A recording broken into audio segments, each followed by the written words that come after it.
Hello, Year 11, Mr. Biggleston here. I'm going to talk you through your GCSE mock very briefly, coming up in November, and tell you what you need to know and also where you can find the information for it. So on your mock paper, there'll be three topics, believing in God and life and death. Now, those two you did in Year 10, and marriage and the family, the third topic, you should be nearly finished with now in Year 11, okay? The revision materials for this, first, of course, your exercise books. The RE page on the MLE has full comprehensive revision guides as well as past questions. The internet, if you type in Edexcel, which is our exam board of religion and life, because that is the unit this is all from, you will find lots of other teachers have made revision guides already. I haven't made one just yet, because I've obviously just started at the school, but there's lots of revision guides out there. And there's also printed revision guides. Again, if you type in Edexcel, Religion and Life Revision Guide, the two in those two small pictures there, you will find those for relatively cheaply on places like Amazon, okay? So what you need to know on the Believing in God unit, you need to know the following. The main features of a religious upbringing in one religion and how that may lead to belief in God. You would have studied either Christianity or Islam for that, or both perhaps. How religious experience, such as the numinous, conversion, miracles, and prayer, lead to belief in God. The argument from design, so William Paley and his watch argument, he said the watch is like the universe, they both have evidence of design, therefore God must have designed the universe. The argument from causation, otherwise known as the first cause argument, so St. Thomas Aquinas, who was saying that there must be a cause to everything, and that cause of the universe has to be God.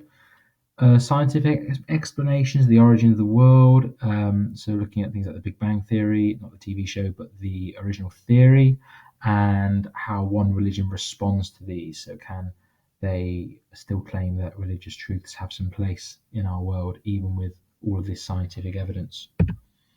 Unfortunately, that's not it for believing in God. Unanswered prayers and why they may lead to believing in God.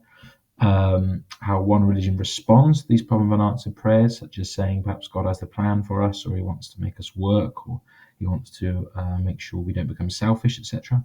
The problem of evil and suffering, and why that may lead to people not believing God. So how could a loving God, an all-powerful God, an all-knowing God allow the evil which he does in our world? And how one religion responds, so things like free will and it being a test of our faith, etc.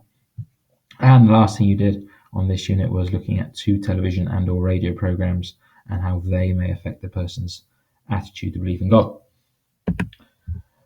Life and death was the second module we did in Year 10.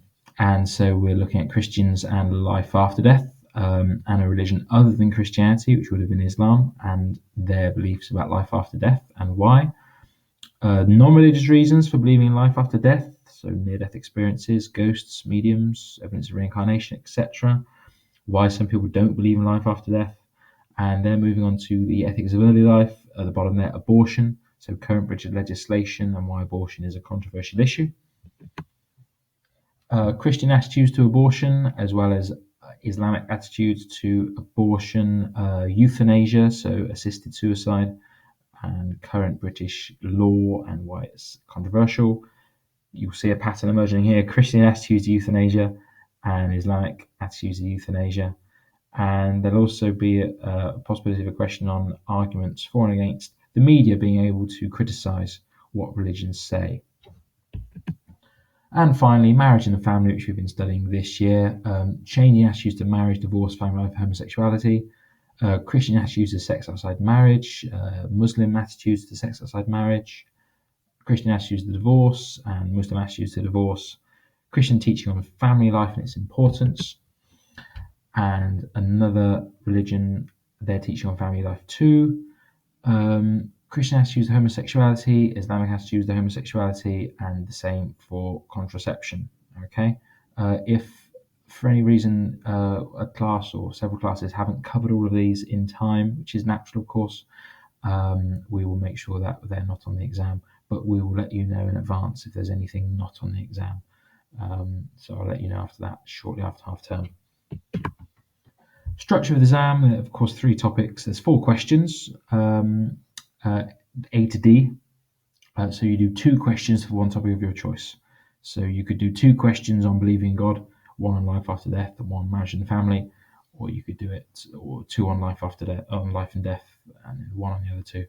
But that's just because we haven't yet finished our course yet. Of course, you've still got community cohesion to come, which will be happening sort of roughly around Christmas, after Christmas. Okay.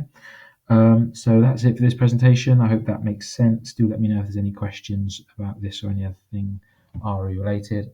Thank you very much for watching.